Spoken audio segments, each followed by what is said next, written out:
Olá, boa tarde a todos. Sejam bem-vindos aqui a mais um webinar da ULU.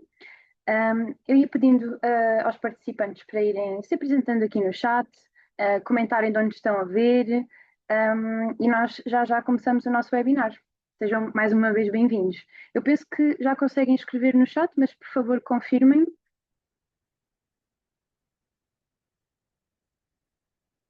Ok, já temos aqui um post.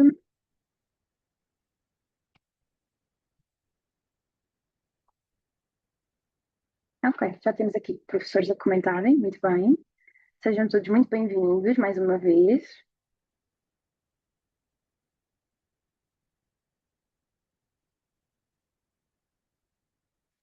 Já agora aproveito. Temos aqui uma professora que nos diz que está a assistir a partir da EBS das Flores e os outros professores estão a assistir-nos da onde? Ok, Escolas da Albufeira, muito bem, Baixa da Banheira, Torres Novas, ótimo, muito bem. Então, enquanto se vão apresentando aqui no chat, eu vou dando aqui início ao webinar. Hoje tenho aqui uma convidada comigo, a professora Maria José Costa. Eu vou apresentá-la mais à frente, a seguir a partilhar convosco aqui a agenda. Portanto, o nosso webinar de hoje é sobre o pensamento computacional com a UBO e a agenda que nós temos pensada para hoje. Antes disso, professora, consegue ver o meu ecrã já? Sim, sim, sim. Ótimo. Então, começando aqui pela agenda, vamos, como costume, apresentar aqui rapidamente o que é o UBO, para vocês também se sentirem mais dentro do tema. Depois vamos fazer uma introdução ao pensamento computacional, vamos falar também sobre abordagens pedagógicas ao pensamento computacional. Como nós gostamos sempre de trazer nestes webinars um momento mais prático, vamos também trazer-vos exemplos e alguns recursos que podem utilizar também para trabalhar o pensamento computacional. E como costume, vamos ter um momento final para perguntas e respostas. Eu peço a todos que vão também colocando sempre que tiverem perguntas no chat, portanto, podem colocar as vossas questões a qualquer momento. Relembrar também que no final nós vamos ter um questionário muito curto, portanto, vai demorar no máximo 5 minutos para vocês poderem dar feedback sobre o que acharam do webinar e nós também poderemos melhorar em futuros webinars. E é um bocadinho por aqui. Eu agora passo aqui então a apresentar o que é a UBO. Portanto, a UBO é uma plataforma de ensino que disponibiliza aulas e conteúdos sobre ciência da computação e programação. Estes conteúdos foram desenvolvidos para crianças dos 6 aos 12 anos.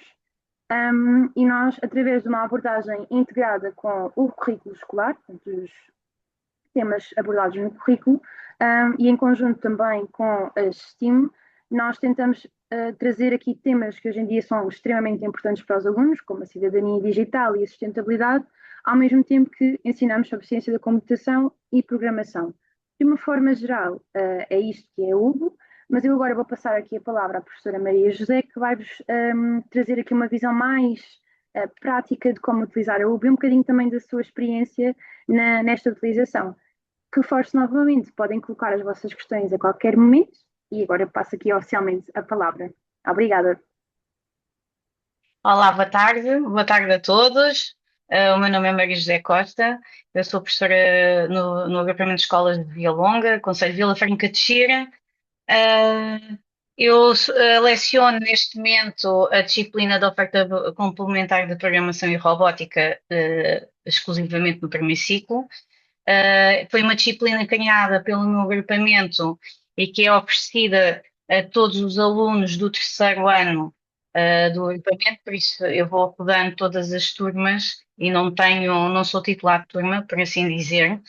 Um, Já sou utilizadora da UBO, nas minhas aulas desde 2019, o ano letivo 2019-20. Na altura eu era professora titular de turma, no primeiro ciclo. Uh, Estava a comentar com a Sara antes de iniciarmos a sessão, eu comecei completamente a zeros. Nunca tinha programado nada na vida, não sabia nada sobre programação. Vi a brochura da UBO uma vez naquelas comunicações que recebemos, aqueles e-mails que o agrupamento recebe, que distribui a todos os docentes. Uh, e eu, como tenho assim uma paixão pela matemática, porque eu sou da variante Matemática e Ciências, eu comecei a olhar para a brochura e pensei, que forma tão interessante trabalhar matemática com os meus alunos. E então comecei sozinha no agrupamento, mais ninguém. trabalhava. Na altura ainda tentei desafiar umas colegas para iniciar comigo, mas acabei por avançar sozinha e depois, entretanto, pôs-se a pandemia, aulas online, o bichinho foi crescendo, e eu, entretanto, decidi, fruto também da necessidade desta questão das tecnologias e desta curiosidade que me foi nascendo, fiz o mestrado em Educação e Tecnologias Digitais no Instituto de Educação da Universidade de Lisboa. E já nessa altura desenvolvi, o meu estudo foi sobre a avaliação de competências de pensamento computacional, no meu agrupamento, e aí levantou-se um conjunto uh, de lacunas, que estavam em falha, no desenvolvimento do pensamento computacional no primeiro ciclo, no meu agrupamento, e fruto um pouco disso também nasceu este projeto, esta disciplina, que neste momento é a oferta complementar a todos os alunos do terceiro ano. Como a minha curiosidade não ficou satisfeita com o estudo que desenvolvi no mestrado, e, entretanto, estou a fazer doutoramento na mesma área, no mesmo instituto, e continuo a investigar aqui questões ligadas ao pensamento computacional, mas agora um pouco sobre as abordagens pedagógicas ao pensamento computacional, que eu depois já vou explicar um bocadinho mais para a frente o que é que, do que é que isso se trata. Quero dizer desde já que este é um webinar muito prático. Eu vou falar muito de que é que eu faço nas minhas aulas, como é que eu trabalho o pensamento computacional. Vou-vos trazer exemplos mesmo de atividades que desenvolvo, que não são melhores nem piores do que as de ninguém, são aquilo que são fruto das experiências que eu vou fazer no dia a dia. Ainda estou a experimentar coisas e a ver o que é que será mais adequado e o que é que é menos adequado, dependendo do contexto em que eu estou inserida. O meu agrupamento de escolas é um agrupamento muito grande. Eu tenho eu leciono em 6 escolas de primeiro ciclo, do meu agrupamento. Tenho uma média de 250 alunos por ano, normalmente. Uh, e pronto, vou partilhar aqui um pouco convosco aquilo que é a minha prática diária com os meus alunos, mas estão abertos a irem colocando questões, irmos falando. A ideia é que seja assim uma questão muito interativa e muito prática. Até já disse à Sara também que eu não me importava que o webinar fosse assim, tipo uma conversa de café informal, e que íamos conversando e falando sobre as questões. Eu vou começar só por fazer assim uma abordagem inicial ao que é o pensamento computacional, sem nada de muita teoria muito extensa, até porque já não é novidade nestes webinars da UVO falar sobre isso, e por isso acho que tem mais interesse depois partirmos aqui mesmo às questões práticas. Então, Sara, se puderes passar para o slide seguinte. É este, correto? Sim. Então, quando falamos em pensamento computacional, a primeira coisa que normalmente vem à cabeça das pessoas é computadores. Mas não, o pensamento computacional não está relacionado com aprender informática. Refere-se a uma forma de pensar destinada à resolução de problemas complexos, de uma forma sistemática, organizada, estruturada e generalizável. O pensamento computacional tem muitas ligações ao pensamento matemático, por exemplo, ao pensamento científico, ao pensamento de engenharia, exatamente porque com o pensamento matemático há muita parte ali da abstração, da decomposição, da algoritmia, são coisas habituais de se trabalhar na matemática também. Com o pensamento científico, a questão de colocar hipóteses, de testar as hipóteses, de avaliar os resultados, também é algo desenvolvido pelo pensamento computacional. E na questão do pensamento de engenharia, aqui muito a questão da procura de soluções para problemas reais e contextualizados. E por isso o pensamento computacional não é algo que está restrito a área das ciências da computação é algo que é transversal e que pode ser aplicável a qualquer área do conhecimento. Um, Aí no slide vocês veem duas das maiores figuras relacionadas com o pensamento computacional. Ali o Papert foi um matemático muito importante que foi um pioneiro na área, trabalhou muito com Piaget também e que tinha uma visão muito construcionista do conhecimento, em que ele trabalhava ele criou uma linguagem de programação própria para crianças e usava a programação para levá-los a pensar, a atingir formas de pensamento mais complexas. Tinha uma tartaruga que ele usava também para trabalhar com uma tartaruga que era um robô. Atenção, não era a tartaruga animal verdadeiro. E porque ele achava que esta abordagem hands-on, de mãos na massa dos alunos, testarem hipóteses, de verificarem fisicamente as suas hipóteses, que era uma forma de obter um conhecimento mais significativo. Foi ele que em 1980, que por acaso foi o ano que eu nasci, por isso é que eu me lembro sempre desta data, que publicou o livro Mindstorms, onde pela primeira vez surge o termo pensamento computacional. Ele só o refere uma vez em todo o livro e por isso não ficou aqui consolidada esta questão do que era o pensamento computacional. Pois já 20 e tal anos mais tarde, que a Janet Link, numa conferência, fala sobre o pensamento computacional e faz uma definição conceptual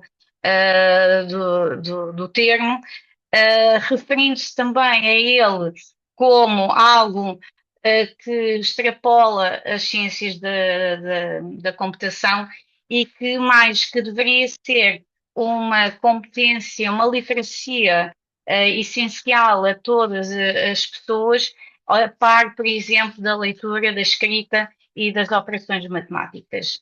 E isto virou aqui completamente a forma como se olhava para o pensamento computacional e a partir daí começou a haver muita investigação e a dar-se muito mais atenção a este tipo, a este conceito. O pensamento computacional envolve aqui uma série de processos cognitivos, como a decomposição, o reconhecimento de padrões, a abstração, a algoritmia e a avaliação e depuração dos algoritmos. Se puderes seguir, Sara, por favor. Foram passando, foi passando algum tempo, a nível curricular em vários países começou a haver integrações curriculares do pensamento computacional de formas diferentes. Cá em Portugal já aparecia nas aprendizagens essenciais de TIC que se devia ser trabalhado o pensamento computacional, mas mais tarde, já em creio que 2021, surge então o pensamento computacional como nas aprendizagens essenciais de matemática, como uma capacidade transversal a ser trabalhada diretamente neste currículo. Eu, sinceramente, acho que o pensamento computacional é possível de ser trabalhado em qualquer área disciplinar, não de forma prioritária. O objetivo pode não ser trabalhar especificamente o pensamento computacional, mas muitas vezes estamos a trabalhá-lo de outras formas. Cá em Portugal, nas aprendizagens essenciais de matemática, estão então identificados estes domínios que devem ser trabalhados e que são transferíveis a qualquer área de saber. Se puder seguir, por favor. Então, o meu estudo atual, a minha investigação, tem a ver exatamente aqui com as abordagens pedagógicas ao pensamento computacional. Isto porque, fruto da minha prática, eu gosto de fazer vários tipos de atividades, mas fica-me sempre a dúvida realmente o que é mais eficaz, o que é que promove mais desenvolvimento do pensamento computacional.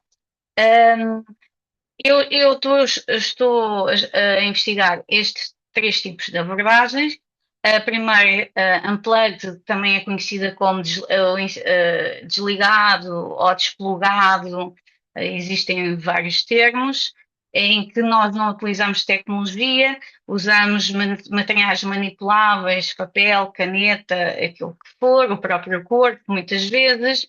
Temos a abordagem plugged-in, que essa sim utiliza tecnologia. Plugged-in também pode ser chamado ligado ou plugado, dependendo das traduções que consultarem. Aí podemos utilizar computadores ou tablets ou smartphones, aquilo que estiver ao nosso alcance. E depois temos aqui a robótica educativa. Eu aqui coloquei como uma abordagem à parte, isto porque, dependendo do tipo de robô, por exemplo, se for um robô que tenha uma interface que eu tenho de programar primeiro no computador para passar para o robô, se calhar é ali mais próximo do ligado, porque tem a utilização da tecnologia. Mas eu especificamente no meu estudo, e exatamente por causa disso, eu quis usar só robôs que não tivessem estas interfaces digitais e que fossem programados de forma física ou no próprio robô, ou depois já vos mostro mais à frente, uns robôs que eu tenho que se utilizam uns bloquinhos físicos para fazer a sua programação. E por isso, como não é propriamente desligado, sem tecnologia, porque tem aqui a parte pelo menos mecânica do robô, nem precisa de computador, por isso não encaixa ali no plugin. Eu coloquei aqui como uma abordagem à parte. Vou-vos dar então falar um bocadinho sobre cada uma delas, vantagens que cada uma traz e depois como é que eu tenho trabalhado este tipo de abordagens, porque eu fiz grupos experimentais e fiz conjuntos de turmas. Houve turmas que durante um período de tempo só tiveram determinada abordagem para depois eu poder comparar o que é que aconteceu ao desenvolvimento do pensamento computacional nesses alunos. Então vamos começar pelo Unplugged. Este tem a vantagem de ser acessível a qualquer pessoa, porque não requer materiais caros, nem é preciso haver computadores para os alunos, nem é preciso haver internet, e por isso tem um baixo custo. Também é aquele que normalmente os professores se sentem mais à vontade para trabalhar exatamente, não tendo formação específica para a questão. E atenção, que como eu vos estava a dizer, quando eu comecei a trabalhar com a UBO, eu não tinha formação específica para trabalhar com os meus alunos, isso foi algo que pouco a pouco eu fui trabalhando. Os investigadores apontam muito este tipo de abordagem como facilitador da compreensão dos conceitos associados ao pensamento computacional, conceitos como, por exemplo, uh, o que são eventos, o que é que são condições, etc. E por isso, exatamente por não haver aqui a questão da limitação da aprendizagem de uma linguagem de programação ou de aprender uma interface de uma plataforma, reduz aqui a sobrecarga cognitiva dos alunos, o que poderá ser facilitador, principalmente quando estamos a trabalhar com alunos mais novos. E então, posto isto, eu trabalhei, vou-vos dar aqui o exemplo de duas atividades muito simples, que eu trabalhei com os meus alunos em algumas turmas. Neste caso, eu queria trabalhar reconhecimento de padrões, e então uma das formas foi fazer pulseiras. Eles tinham aquelas caixas com miçangas de várias cores. Uma coisa que eu acho muito importante, sempre em qualquer abordagem, mesmo quando estamos a lidar com tecnologia, é ver aqui este passo da planificação do trabalho em papel e da organização da estruturação do pensamento. Começámos com coisas muito simples, do género, eles escolherem duas cores e fazerem uma sequência de cores que eles pintavam ali na ficha que vocês conseguem ver na fotografia. E depois e depois a seguir eles construíam a pulseira mesmo, que eu depois até os deixei levar para casa, e isso que eles ficaram super contentes. Mas depois fomos aumentando pouco a pouco a complexidade, aumentando o número de cores, aumentando o número de miçangas que se iriam utilizar. Depois daqui das miçangas, posteriormente passamos para outro tipo de figuras, passamos para figuras geométricas ou passamos para outro tipo de, ou por exemplo para números, ou para sequências de letras, etc. Vamos complexificando pouco a pouco para que os alunos consigam acompanhar. Começamos sempre do mais simples, não é? E aqui a questão do material manipulável, e estou a falar de alunos de terceiro ano que nunca tinham trabalhado qualquer conceito relacionado com isto. É importante começar aqui com a fase também dos materiais manipuláveis para que eles possam fazer experimentar e ver, e etc. Outro exemplo que eu vos trago é de uma atividade que era para trabalhar o código binário. O objetivo não era propriamente eles aprenderem código binário, era eles aprenderem a codificar e descodificar números ou letras, mensagens, e com isso trabalhar aqui a representação. Uh, eles sentem-se até, de certa forma, muito atraídos pela questão do código binário, porque eu digo sempre que é a linguagem secreta dos computadores e que eles ficam a saber uma linguagem secreta e isso é segredo, para eles é segredo, eles querem saber os segredos, pronto, acaba por ser algo muito apelativo. Primeiro, normalmente faço uma explicação inicial em que os alunos escolho 5 voluntários, cada aluno fica com um bit na mão e que vamos ligando e desligando e em conjunto vamos fazendo experiências e depois eles trabalham em grupo e têm códigos, têm mensagens que eles têm de decifrar ou então escrever mensagens em código binário e também é muito apelativo para eles. Esta ideia não surgiu inicialmente da minha cabeça, já vou mostrar onde é que vocês podem ir buscar este tipo de ideias. Um sítio onde podem ir é, por exemplo, na Hugo.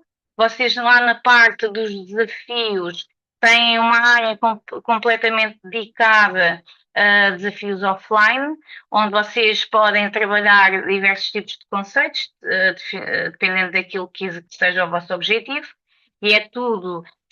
Estes são exclusivamente sem uso de tecnologia.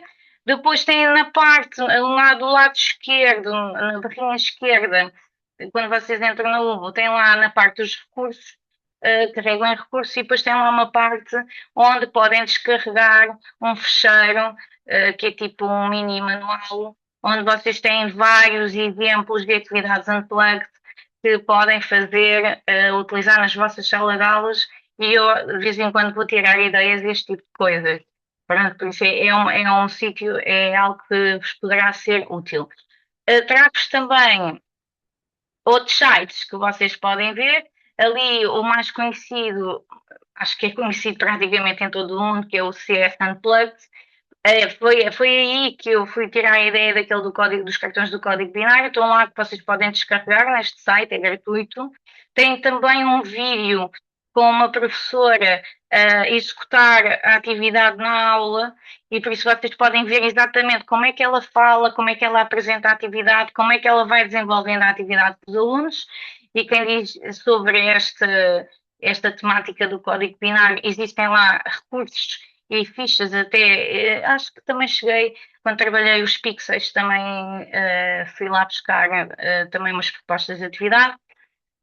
Este site acho que é da Nova Zelândia, depois tem aqui o Barefoot Computing at School, que é do Reino Unido, que é direcionado para professores do Reino Unido de ensino primário, mas o ensino primário deles é até ao sexto ano, e também tem uma série, apesar de nós não sermos do Reino Unido, podemos fazer o registro e temos acesso a uma série de material que está lá disponibilizado, que podemos utilizar. Depois tem aqui o computacional, essa questão da barreira, porque aquele site do Barefoot está todo em inglês. O CS Unplugged, apesar de estar em inglês, tem alguns recursos em português. Pronto.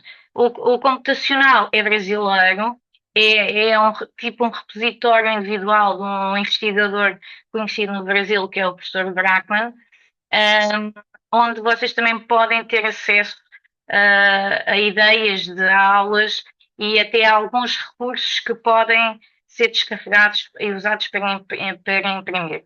Ele tem, por exemplo, uns cartõezinhos que são Algo Cards, que são tipo uns cartõezinhos com as setas de direção e várias outras coisas que vocês podem usar como se estivessem a programar num computador.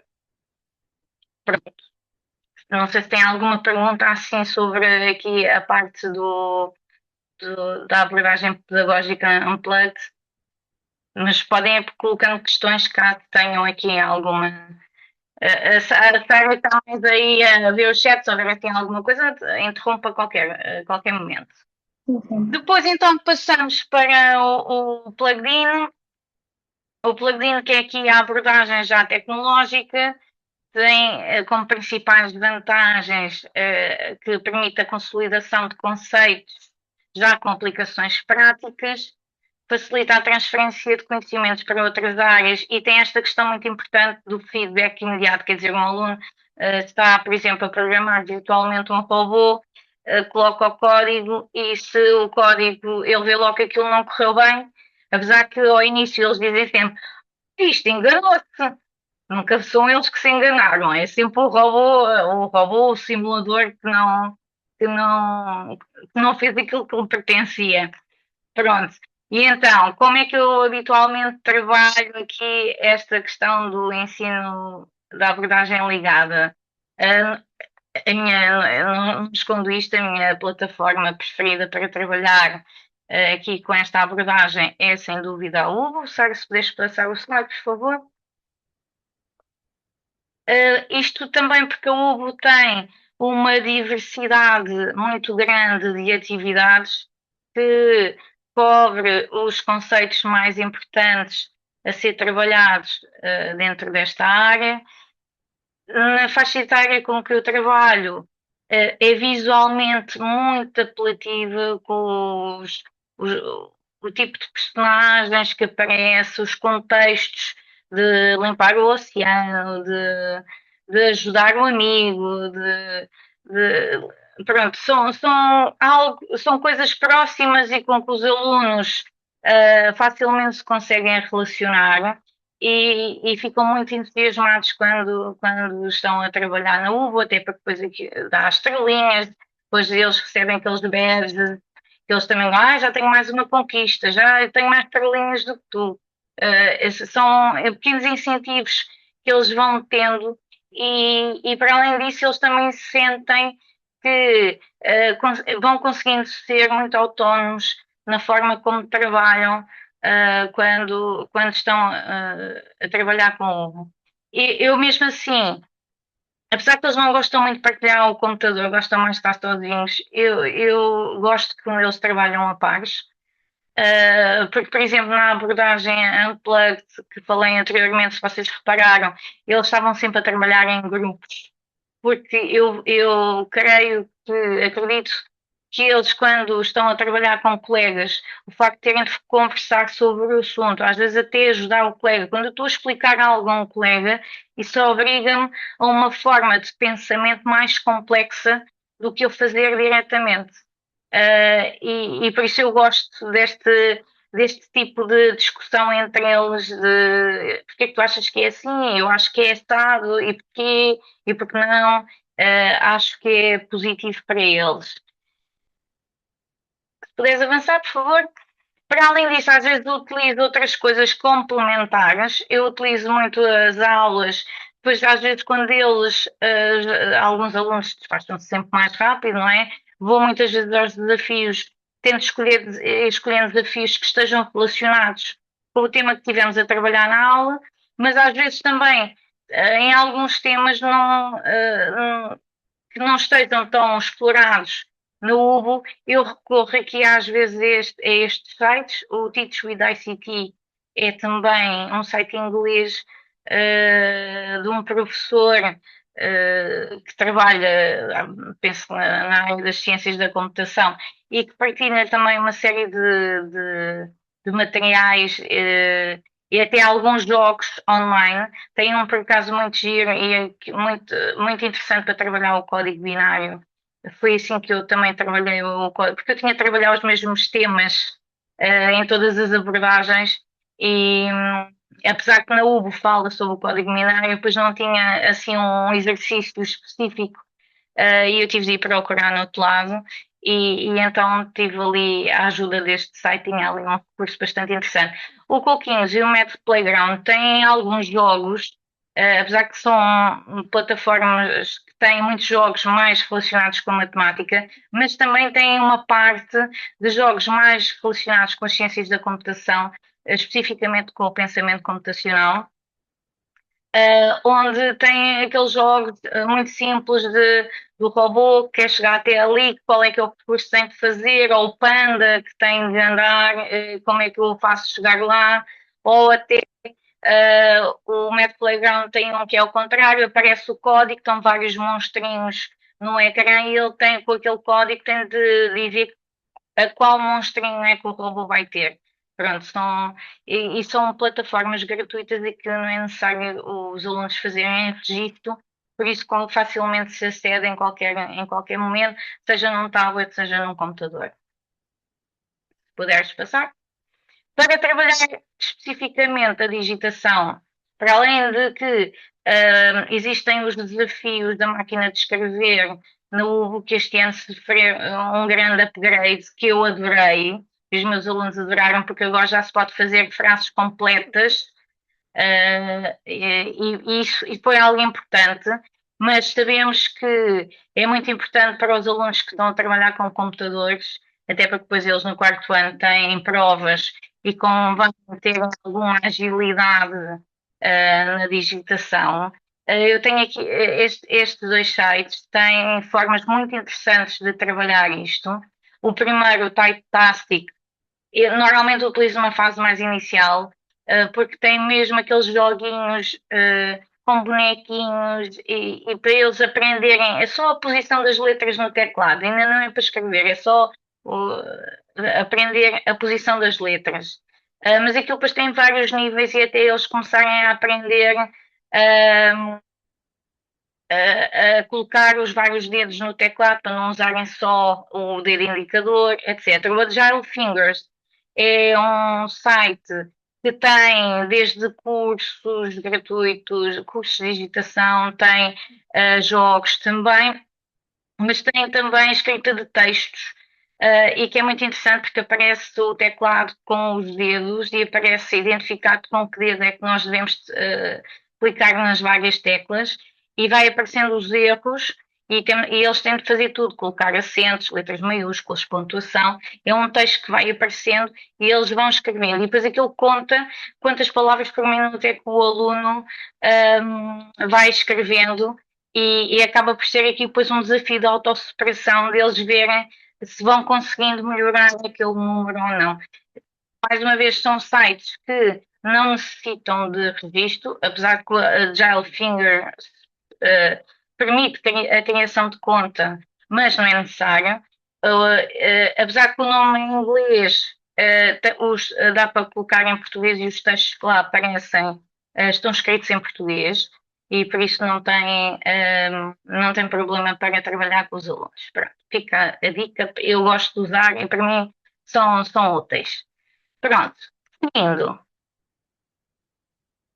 passamos aqui à robótica.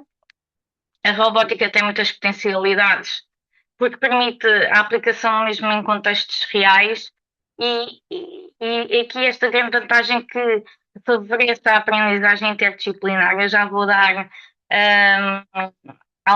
exemplos de algumas coisas que eu fiz. Tem esta vantagem também que eu gosto bastante, que é a questão da experimentação, deles formularem hipóteses, depois testarem, verem o que é que resultou dali e vai desenvolvendo neles também o espírito crítico. Eu, como trabalho normalmente sempre em grupos, porque eu não tenho um robô para cada aluno, não é? Mesmo assim, acho que não estou muito mal com o número de robôs que tenho para trabalhar com os alunos. O facto de eles trabalharem em grupo também acaba por ser uma grande vantagem, porque gosto imenso de ouvir a forma como eles discutem as ideias e depois como se começam a organizar para trabalhar. Ah, Sara, se puderes passar, o primeiro exemplo que eu vos trago. Pronto.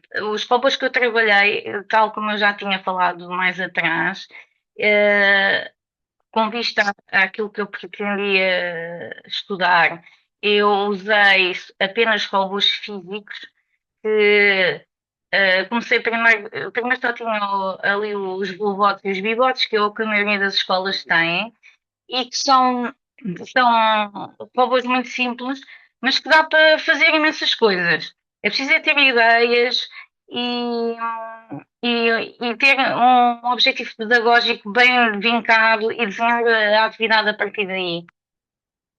Ahm, eu depois já vou mostrar exemplos de atividades que fiz para cada um dos robôs. Depois, entretanto, mais tarde, o meu agrupamento recebeu da Matata Studio ali o Tailbot Pro, que os alunos estavam sempre a dizer: ele é tão fofinho e ele é super fofinho. É parecido, trabalha da mesma forma do que o Bluebot, mas já tem ali umas inovações que ele, por exemplo, dança, que é assim, não, para objetivos de aprendizagem pode não ser nada de muito relevante, mas os miúdos acham imensa graça e comecei às vezes a incorporar a dança como forma deles demonstrarem de qualquer coisa.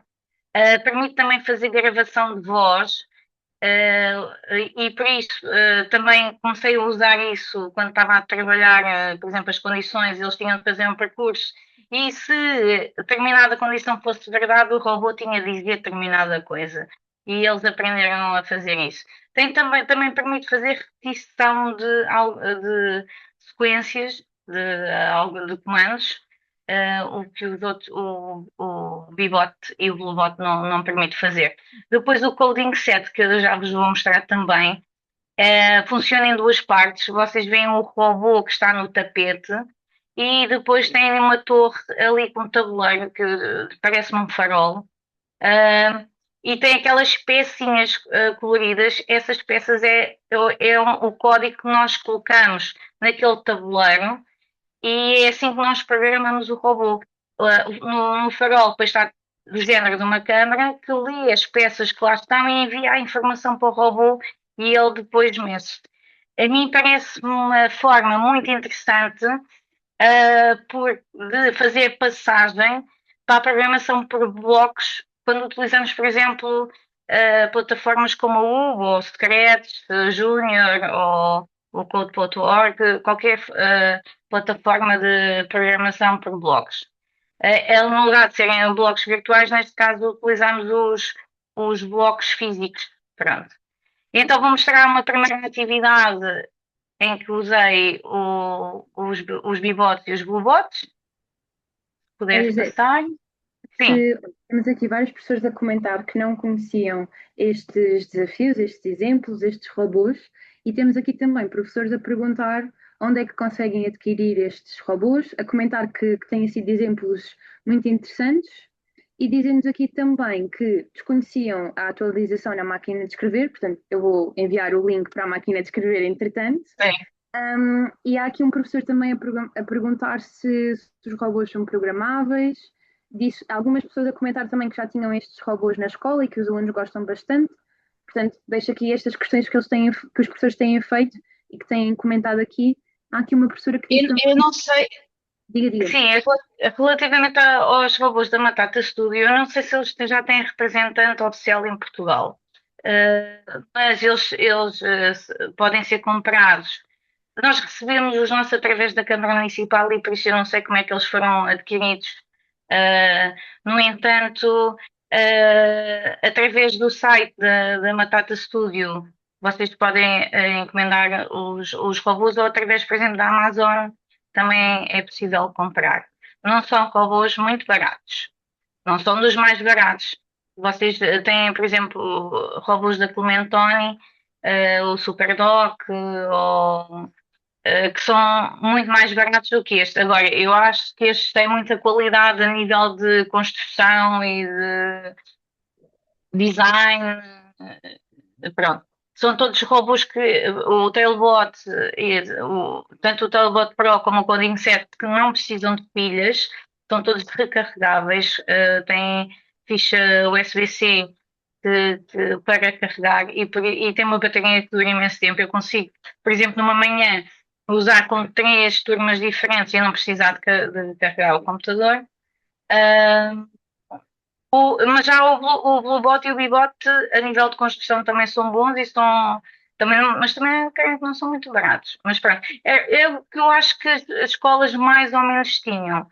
Eu tinha, por exemplo, no meu grupamento, uma escola tinha três robôs, outra escola tinha dois robôs, e eu primeiro andei a pedir nas escolas e fiz uma família de robôs que depois levava de escola em escola. Agora já estamos mais avançados. Pronto. Então, se puderes passar para o próximo, Claro, claro, eu vou já passar. Ok. pronto, ele tem ali um pequeno vídeo. Nesta atividade, eu trabalhei aqui com os lulubotes. Eu, como não tinha tapetes para os lulubotes, eu fui uma tipografia e pedi só para eles me fazerem uns tapetes brancos quadriculados com aquela medida para que servisse para qualquer coisa, porque eu assim consigo adaptar o tapete àquilo que eu quero. É só colocar um papel em cima, seja com um bonequinho, seja com uma imagem. Neste caso, eles, estava a trabalhar código pixel com eles. Eu tinha-lhes dado o código pixel, eles primeiro na folha desenhavam, pintavam o código, depois representavam o código o pixel na, o código pixel no tapete e depois com o robô tinham de percorrer o, o número que daí adivinha. E era uma forma deles também aprenderem representação, não é? De informação de outra forma. Trabalhámos o código binário e o código pixel era outro tipo de representação de informação e que eles foram aprendendo a codificar e a descodificar. Uh, Depois tem outro exemplo, Sara, se puderes passar com o Tailbot Pro. Aqui é um bom exemplo de uma atividade interdisciplinar. Apesar de que eu estava a fazer, neste caso, uma atividade sobre decoração, eu estava a trabalhar características dos animais. Porque a atividade, pronto, se vocês repararem no tapete, eles tinham espalhado diversos animais e depois no guião de trabalho eles tinham um percurso e eles tinham de identificar se o animal, não, dizia por exemplo, visita ao réptil venenoso. E aquilo, no lugar de ir, o código, no lugar de dar à cobra, estava a ir dar ao crocodilo. E eles tinham de ver que aquele estava errado e que o percurso tinha de ser adaptado, tinha de ser corrigido. E então eles, ao mesmo tempo que estavam aqui a aprender a depuração, a fazer a correção de erros no código, ao mesmo tempo estavam aqui a trabalhar as classes dos animais e algumas características dos animais. Depois eu colocava coisas do género, uma ave que não voa, sei lá, um mamífero aquático. Isto são questões que os levam a pensar sobre as características uh, dos animais. Vejo que está aí no chat alguém a perguntar quem é que constrói esses materiais. Neste caso foram materiais todos construídos por mim. Da robótica é onde eu tive sempre mais dificuldade em arranjar assim alguma coisa, algum site onde houvesse materiais já mais ou menos prontos a utilizar. E por isso eu tive de os construir mesmo. Mas pronto, são coisas simples. Eu trabalhei sempre, eles tinham, se reparar, tem uma mica onde tem o desenho do tapete e tinham lá as imagens dos animais. e depois recortava os quadradinhos e dava a eles.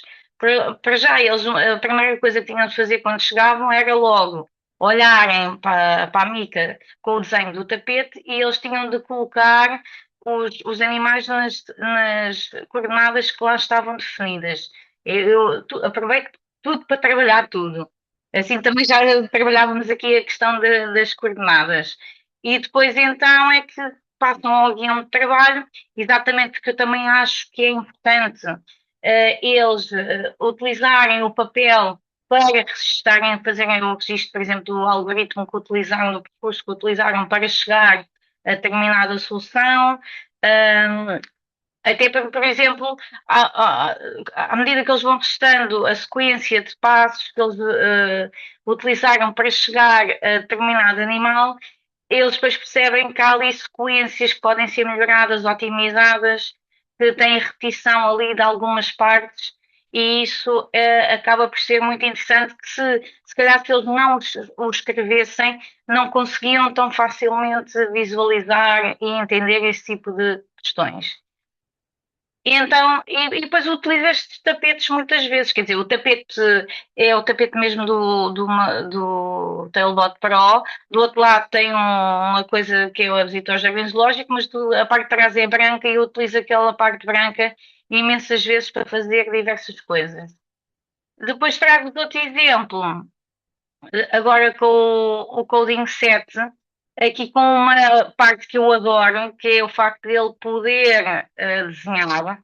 É assim, o outro anterior, o Telebot, também dá para desenhar, porque ele tem depois asas diferentes que se coloca e dá para e encaixa-se lá uma caneta. Só que o facto da caneta não estar dentro, no centro do robô, aquilo fica sempre um bocado torto. E depois, para além disso, tem a questão dos ângulos o Telebot Pro só faz ângulos de 90, só faz quartos de volta, ângulos de 90 graus, não é? O Tailbot, se nós tivermos aquele add-on, que é uma caixinha só com blocos azuis que vocês veem ali em cima da mesa, que tem as pecinhas das amplitudes dos ângulos e que nós podemos trabalhar, usar para fazer ângulos completamente diferentes. Pudesse, quando o vídeo mais vezes estar, eu voltar a carregar lá e ele volta a mostrar, só para as pessoas poderem ver. Estão a ver, nós colocamos a programação no tabuleiro, carregamos naquele botão grande do play e depois o programa é transmitido para o robô e ele vai executando. Neste caso, o meu objetivo, apesar que, obviamente, eles estarem a trabalhar aqui as rotações, a amplitude dos ângulos, estas amplitudes de ângulos ainda são muito avançadas para um terceiro ano. Aqui, aquilo que eu quis trabalhar com ele, o meu objetivo pedagógico, foi trabalhar repetições. E eles perceberem, e por isso só desenhámos figuras regulares, exatamente para eles perceberem que se eu souber o número de lados da figura, se eu descobrir qual é o ângulo que eu preciso de usar para desenhar essa figura, eu só tenho de desenhar, de colocar a repetição e lá o número de vezes e aquilo desenha muito facilmente. E eles fizeram muitas experimentações ao início, comecei com o triângulo e com o quadrado, não é? E depois, quando passámos pentágono e hexágono, já eles fizeram aquilo de uma forma muito mais fácil. Porque depois eles aprendem a generalizar, não é? Para outras situações. Acaba por ser muito interessante, porque apesar aqui da questão da amplitude dos ângulos ser difícil para o terceiro ano, é algo que a robótica tem de muito interessante, é esta questão de eles perceberem que têm de fazer experiências. Eu não sei qual é que é a amplitude do ângulo, ainda não aprendi isto, mas eu vou experimentar, vamos fazer experiências, vamos testar. Será que é isto? Será que é aquilo? Eles foram experimentando e eles também é muito importante, e eu acho que uma das grandes vantagens de trabalhar, por exemplo, o pensamento computacional é eles, seja em qualquer uma das abordagens pedagógicas, é eles verem o erro como parte da aprendizagem e não como uma coisa má. E que o erro faz parte, se eu cometo o erro, mas este erro serve para eu aprender e tirar daí lições que depois me vão ajudar a fazer um trabalho melhor. Eu aproveito só ainda para colocar aqui a questão de uma professora. que ela pergunta-nos se é possível utilizar este robô para funções, por exemplo, para o gráfico da função linear, este robô em concreto. Este robô em concreto da função linear depende da forma como for programado e dos ângulos que tiver de fazer. Porque aquilo não tem todos, tem um número limitado de blocos de ângulos, e não sei até que ponto depende dos objetivos que a colega tiver. Neste caso, Estou a ver que cá está outra pessoa a perguntar se utiliza a turma inteira. Sim, eu divido os alunos em grupos. Eu normalmente tenho 4 ou 5 robôs para trabalhar com as turmas e por isso normalmente divido-os em grupos aí de 5 alunos, mais ou menos.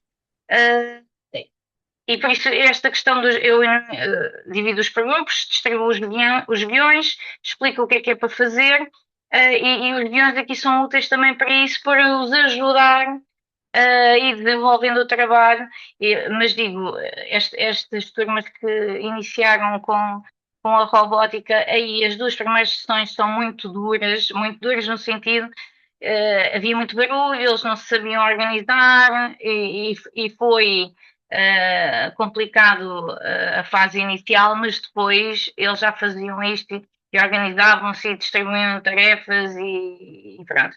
Acho que é uma forma muito interessante de trabalhar e que eles crescem imenso com isto. ótimo. E mais? Aproveito também para eu perguntar qual é o nome deste robô em concreto, que é para eu também tirar notas, que eu fiquei fã deste robô. Este, este é o Matata Studio Coding Set. Ok. Pronto. Eu trago mais um exemplo do outro robô que eu ainda não cheguei a utilizar este ano com os meus alunos, mas fiz uns workshops para alunos que vieram em Erasmus, que é o McQueen. Isto porque se puderes passar para o próximo slide. Pronto, ele trabalha com uma placa microbit e, por exemplo, a Ubo também já permite a programação de placas microbit. Aquele exemplo que vocês ali têm é da plataforma MakeCode, mas pronto, já podem fazê-lo também no Ubo. Podemos só trabalhar a placa microbit e que tem uma série de sensores de som, de luminosidade, emite sinais de rádio, dá para fazer coisas giríssimas e também aquilo fazer a ligação, por exemplo, com as ciências, aqui nas questões ambientais e acaba por ser muito interessante. Podemos trabalhar só a questão da placa, já neste ambiente de programação por blocos, ou se depois nós quisermos, é só colocar a placa, enfiar a placa no robô e o robô depois executa. Sara, se puderes só mostrar o slide seguinte. Este é o robô McQueen, que é só enfiar a placa, faz-se a programação do robô através da placa, insere-se a placa no robô e ele depois executa a programação e que acaba também por ser. É quando eles já atingiram determinado patamar, depois tem de se começar a passar para coisas mais complexas e este parece-me um passo seguinte muito interessante para esse efeito. E se calhar agora passamos às perguntas e respostas. Exatamente, eu acho que agora abrimos aqui espaço para as perguntas e respostas dos professores. Vejo que os professores foram comentando aqui positivamente os exemplos, ficaram muito interessados aqui nos robôs que foi mostrando e nas diferentes dinâmicas que foi também apresentando. Um, Temos aqui, em resposta àquela questão da função linear, a professora Paula comentou que pretende, através do movimento do robô, elaborar aqui um gráfico, distância-tempo, e a partir daí passar para o estudo da função. Então, não sei se é possível ou não fazer isso com o robô que tinha mostrado há pouco. Sim, desde que eu consiga dar o ângulo para que o robô faça a inclinação que eu quero, sim. Desde que seja linha, é mais fácil fazer linhas retas. Fazer linhas curvas já é difícil porque era suposto serem ângulos muito pequeninos, muito repetidos para fazer o mais circular possível. Não fica propriamente circular no caso deste robô. Sendo Ótimo, a direito é mais fácil. obrigada. Um, eu se calhar deixava os professores irem deixando aqui as suas questões e aproveito para mostrar onde é que vocês podem encontrar o desafio que a professora Maria José falou, portanto, a máquina de escrever com a nossa nova atualização. Vi que muitos comentaram que ainda não conheciam, então eu vou só interromper aqui a partilha para vos mostrar diretamente na plataforma como é que vocês, onde é que vocês encontram estes desafios. Vamos só aqui um minuto. Hum, hum. Então, eu vou voltar aqui a partilhar o meu ecrã e, entretanto, podem ir então comentando no chat as questões que tiverem. Portanto, penso que agora já estão aqui a ver a plataforma. Aqui em cima, na área dos desafios, quando nós entramos nos desafios, nós temos aqui diferentes categorias e o desafio da máquina de escrever está aqui no ginásio. Portanto, quando nós entramos no ginásio, se, na verdade, ela já aparece aqui em cima e qual foi a nossa atualização. Portanto, para os professores que já utilizam a UBO e já conhecem aqui muitas das nossas atividades, o jogo da máquina de escrever é um jogo que já vai aparecendo nas diferentes aulas, ou seja, nas diferentes aulas do currículo, os alunos vão encontrando este jogo e o que acontecia antes é que eles iam completando aqui frases, neste caso, palavras, que vos iam ajudando aqui também com a escrita do teclado. Esse era o objetivo da nossa máquina de escrever. Este ano nós lançámos aqui uma atualização, portanto, a máquina de escrever, nós pensámos no Plano Nacional de Leitura e, portanto, criámos máquinas de escrever adequadas aos anos de escolaridade e articuladas aqui com as propostas do Plano Nacional de Leitura. Portanto, o Plano Nacional de Leitura prevê diferentes livros para os diferentes anos de escolaridade e nós criámos uma máquina de escrever específica para cada um dos anos de escolaridade. Neste caso, temos do primeiro ano até ao nono ano, portanto, temos aqui diferentes propostas e a ideia, a estrutura do jogo, eu vou-vos mostrar também. Portanto, vou abrir aqui a do primeiro ano, a Menina do Mar, e como é que funciona? Portanto, neste caso eu já tinha completado, mas a ideia é os alunos entrarem e neste caso, como é de primeiro ano, começamos com pequenas palavras, em que os alunos têm de completar as palavras, ou seja, ir reconhecendo as letras no teclado e à medida que vão avançando, vão aparecendo mais palavras. Eu vou mostrar-vos aqui um exemplo para alunos mais velhos, para vocês também poderem aqui ver que vamos aumentando a complexidade. Portanto, no terceiro ano, já temos uma máquina de escrever mais completa, onde incluímos aqui a questão da acentuação, a questão da utilização da barra do espaço, e tudo isto é importante para também ir ajudando aqui os alunos na introdução ao teclado e muito alinhado também com o que a professora acabou de vos apresentar e acabou de mencionar aqui na apresentação que fez. Portanto, Oh, Sara, desculpa, eu deixo dar uma sugestão, porque acho que só falta uma coisa melhorar na máquina de escrever, que é a claro, questão das maiúsculas e das minúsculas. ok, portanto, termos esta diferença. Ok, Sim, pronto. sim, É uma melhoria que nós vamos aqui apontar também. sim. É, acho que é a única coisa que falta. Porque acho também Uhum, muito interessante o facto de estar dividido. Ele dá para perceber que há uma progressão e os alunos também já perceberam isso. E eles às vezes querem ir para os difíceis, outras vezes querem ir para os fáceis. uhum, Mas eles conseguem ir assim adequando àquilo que eles acham que conseguem fazer. uhum. Ótimo. Então, pronto, está aqui também já apontado como melhoria. Então, vou voltar a deixar de partilhar para ir aqui à apresentação, novamente. Eu estou a ver aqui professores que eventualmente vão precisar de sair, mas eu deixo só a mensagem para todos de que podem depois consultar a gravação mais tarde, vão receber um certificado de participação e estes slides vão ser também partilhados com todos, por isso não se preocupem com essa questão. Eu vou só então aqui voltar à apresentação para passar mais algumas informações e deixar o espaço aberto para questões que vocês ainda tenham por responder, tanto para mim como para a professora Maria José, que esteve aqui a fazer a apresentação e bem. Então, para professores que nos estão a assistir que ainda possam não ter criado a sua conta e tenham ficado com interesse em criar uma conta depois de ver esta apresentação, nós deixamos aqui os links para vocês o poderem fazer. Portanto, para escolas públicas no continente, este é o link de acesso, portanto, para vocês fazerem a vossa inscrição. Para escolas públicas nos Açores, este aqui é o link. caso pertençam a escolas privadas ou a outras regiões do país, podem utilizar o nosso site ub.io e para qualquer questão que vocês tenham, o nosso e-mail está sempre disponível. Vocês podem enviar uma mensagem para nós a qualquer momento, estamos sempre disponíveis para vos responder através do olá@ubo.io. Eu vou deixar aqui novamente o e-mail para vocês poderem tomar nota. Ok, já enviei. E estes links para criarem a vossa conta, não se preocupem, porque ao inscreverem-se no webinar, quando recebem a apresentação, depois têm acesso aos links para poderem fazer a vossa inscrição. Entretanto, deixar-vos também o convite para participarem no nosso próximo webinar. Portanto, na próxima semana vamos ter um webinar no dia 22 de julho. Vai ser aqui um webinar pensado para fazer uma introdução à ciência da computação com a UBO.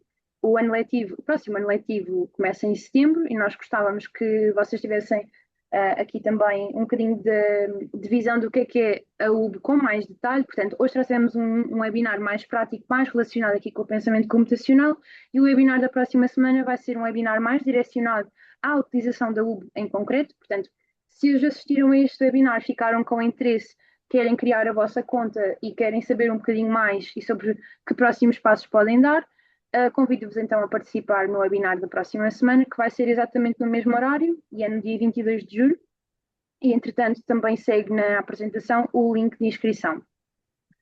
Depois, deixo-vos aqui também um convite para verem este vídeo. Portanto, é um vídeo onde nós partilhamos alguns testemunhos, tanto de professores como de alunos que utilizam a UB na escola e que vão comentar um bocadinho sobre como é a sua experiência e o que acham da UB. Portanto, deixo o convite para vocês poderem ver este vídeo mais tarde.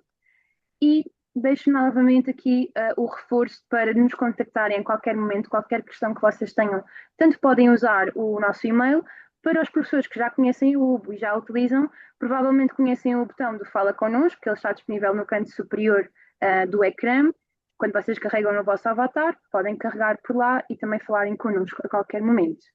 Eu vou voltar aqui novamente ao chat para ver se há mais questões de professores, mas caso não tenham questões para já ou não tenham disponibilidade de colocar aqui no chat, podem também enviar para o nosso e-mail e nós também fazemos chegar aqui à professora Maria José as questões que vocês tenham. Entretanto, não sei se a professora Estejam à vontade.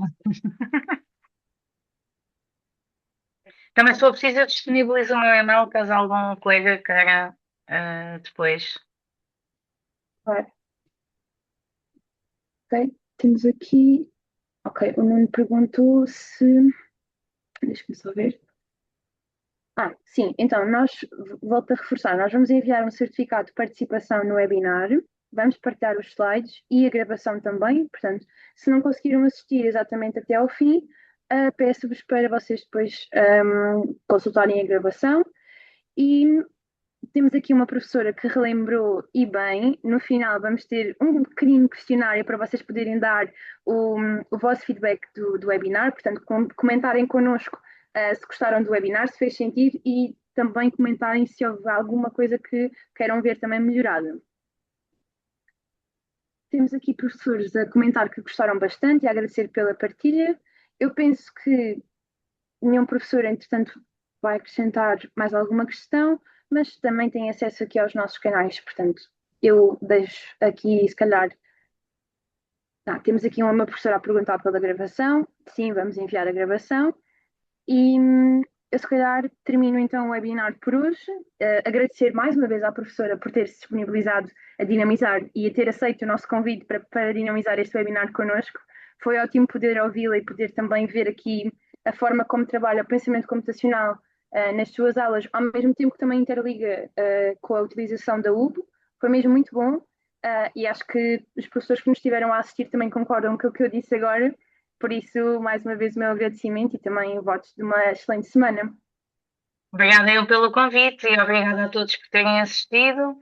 E se precisarem de alguma coisa, depois a Sara faz-me chegar aquilo que vocês precisarem. Combinado. Obrigada a todos.